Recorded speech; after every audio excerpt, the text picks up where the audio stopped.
Ngizothanda ukuthi ngikubingelele ngiphinde futhi ngikwamukele khona la kuZimi Live. Uma nje ufuna ukuhlezi updated ngokwenzeka khona la eMzansi, ungakhohlwa ke nje mbukeli ukuthi ke usubscribe kule channel and uphinde phela uklikhe le bell for ama notification. So namhlanje ke mbukeli nguphathele indaba ezisematheni, indaba ke nje etrendayo eyithinta ke umndeni wakaMseleku. Phambilini indaba kaMusa Mseleku yokuthi ke thathe unkosikazi wesi5 bekuyindaba ke sematheni and sabona ke nalapha kwi reality show yabo and futhi ke kunanesithombe nje uMusa Mseleku wasiposta lapha ku Instagram wakhe and lesithombe kushuthe nomuntu wesifazane ongaziwa. Wabeke sebhala lapha ezantsi ukuthi ke abahambayo siyosala siyincenga. So namhlanje kuMzansi Magic kwenze ipost lapha ku Instagram. Kule post ke kubonakala kuMseleku namakhosikazi akhe awu4 mase kuba ke nomunye nje wesifazane ongaziwa wesi5 and ke kule post kuMzansi Magic ubusubhala ukuthi ke sukuma bakubone mamncane and mawumbukisisa kahle ke lo wesifazane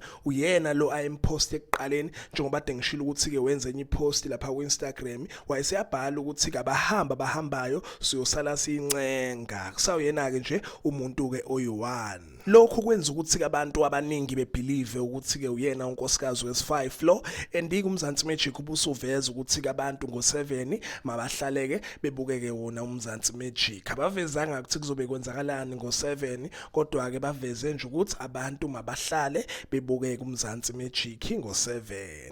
Injalo ke nje mbukeli uyena unkosikazi wesi5 lo. Abanye ke abantu basho khona ukuthi ke bamazi lo nkosikazi, abanye basho khona futhi ukuthi ke uya actor. If umazi ke mbukeli ngicela ukuthi ucommente ke lapha ezantsi usitshele ukuthi ke umazi kuphi and futhi umazelani. Izokade nguphathele zona lezi mbukeli ngicela ukuthi ungakhohlwa nje ukuthi ulike and ke usubscribe. Ake ngithi ke nje danke ngiyazibongela.